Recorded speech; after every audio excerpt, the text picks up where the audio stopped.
gue pernah nonton di media sosial ada satu orang yang menyatakan bahwa dia adalah seorang yang introvert, tapi di sisi lain dia juga menyatakan bahwa dia kalau misalnya mau ngomong itu nggak pakai dipikir dulu. Dan itu menurut gue adalah dua hal yang bertolak belakang.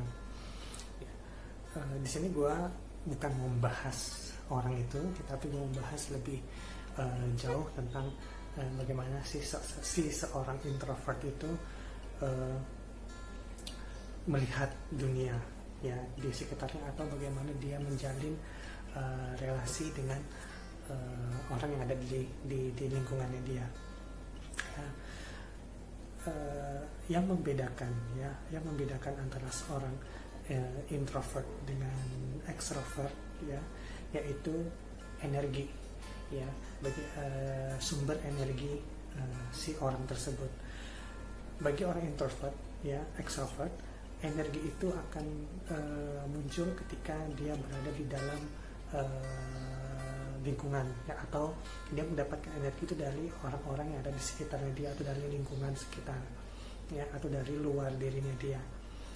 Nah, tapi kalau seorang introvert, dia akan mendapatkan energi itu dari dalam dirinya dia ya, dari dalam dirinya dia atau dari dalam internal dirinya dia. Jadi itu yang membedakan dulu antara seorang introvert dengan seorang extrovert.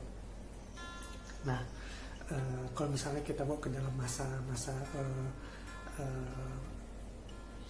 lockdown ya, atau PSBB begini, menurut gue sih itu orang introvert yang bisa lebih bertahan. Ya kenapa? Karena dia orang bertahan ya, dia betah di rumah tanpa harus keluar ya, karena dengan membaca buku atau dengan menulis ya, itu dia udah cukup puas, energinya udah dapat gitu. Tapi mungkin bagi seorang extrovert dia bisa-bisa aja, tapi butuh perjuangan yang lebih besar lagi, karena dia butuh energi itu dari luar, dari orang-orang yang ada di sekitar, dari lingkungannya. Kalau nggak ngumpul, dia mungkin dia agak merasa ada yang kurang. Nah itu. Nah, jadi sini gue coba melihat ya bagaimana seorang introvert ya itu dapat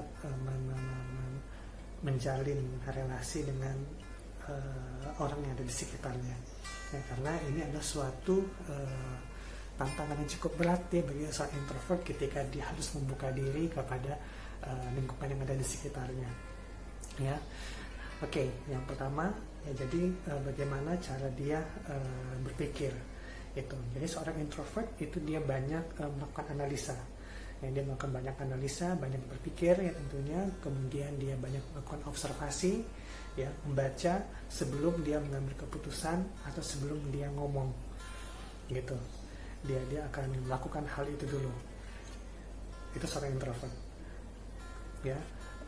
Dia tidak akan mengambil keputusan secara cepat ya, tanpa didasari oleh proses berpikir dulu, tanpa didasari dengan data-data ataupun analisa data yang ada. Itu dia. Lalu bisa nggak sih dia mengambil keputusan cepat? Bisa aja, ya bisa. Tapi si introvert tersebut akan merasa masih ada yang kurang di situ, ya, masih ada yang kurang. Nah itu yang pertama dari cara dia berpikir. Yang mungkin teman-teman punya seorang sahabat yang dia introvert, yang mungkin pernah merasa bahwa dia itu mungkin lambat ya, atau bisa lelet ya, mengambil keputusan pelin-pelan. Nah itu ya, pelin-pelan. Nah itu mungkin karena dia banyak berpikirnya, dia lebih banyak mikirnya daripada eksekusinya. Nah kalau misalnya dalam titik yang lebih ekstrim ya bisa jadi itu ya, dia kebanyakan mikir tapi nggak jalan-jalan ya, atau bahasa Sundanya H2C, hai cicing gitu. Iya tapi ayo tapi nggak jalan. Nah gitu kan ya. Nah itu yang pertama dari cara bagaimana dia berpikir. Nah kemudian yang kedua adalah relasi sosial, bagaimana dia menjalin relasi dengan teman-teman yang ada di sekitarnya.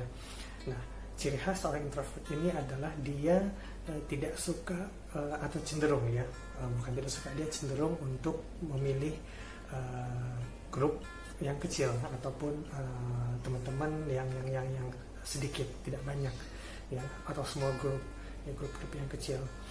Nah kemudian dia cenderung untuk menghindar dari hubungan relasi sosial dengan orang lain, kecuali mungkin dengan beberapa orang yang sudah dia percaya ataupun nyaman itu. Nah jadi kalau teman-teman lihat juga ada sahabatnya yang mungkin seorang introvert, dia lebih senang kalau bisa dalam satu grup besar dia akan lebih banyak diam. Jadi hanya mengamati, melihat, mengobservasi. Dia fokusnya ke sana, tapi dia nggak ngomong. Hanya ngomongnya ketika ditanya aja. Nah beda mungkin dengan extrovert, ya dimanapun dia berada dia akan cuap-cuap gitu ya.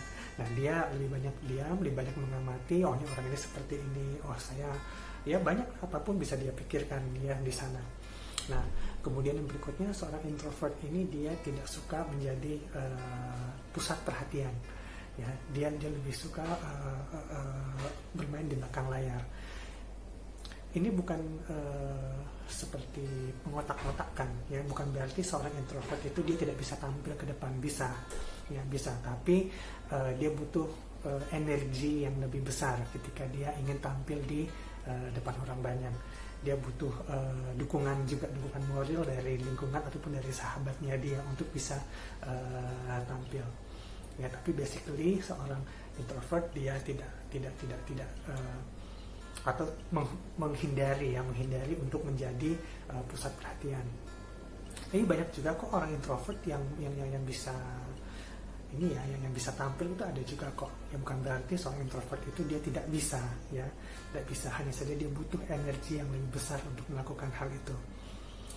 Nah, seorang introvert pun dia bukan berarti tidak bisa memimpin, ya, dia bisa memimpin. Banyak tokoh-tokoh yang cukup terkenal ya di dunia yang introvert tapi bisa memimpin. Contohnya itu seperti pendiri Facebook, ya, kemudian Microsoft, Bill Gates. Nah itu juga mereka memiliki karakteristik introvert, ya, tapi mereka bisa menjadi orang yang cukup berpengaruh di dunia, begitu ya, karena mungkin kemampuan dia menganalisa, kemampuan dia melihat peluang itu mungkin lebih dia lebih tekankan di sana sehingga dia bisa menjadi seperti sekarang. Jadi bukan berarti seorang introvert itu akan terus di belakang, tidak. Nah jadi itu yang dua hal yang menurut gua menjadi kalau kita mau melihat seorang itu introvert atau tidak, gampangnya dengan dua hal itu: bagaimana cara dia berpikir, kemudian bagaimana cara dia berrelasi sosial ataupun menjalin hubungan dengan orang lain, gitu. Nah, kalau menurut teman-teman, gue ini introvert atau extrovert? Ya, kembali lagi, tidak ada pengotak-kotakan ya di sini. Manusia bisa melakukan, misalnya seorang introvert bisa juga tampil, ya. Tapi seorang extrovert juga bisa dia menjadi pendiam, itu bisa. Ya, jadi tidak ada dikotomi, itu tidak ada, karena manusia itu dinamis.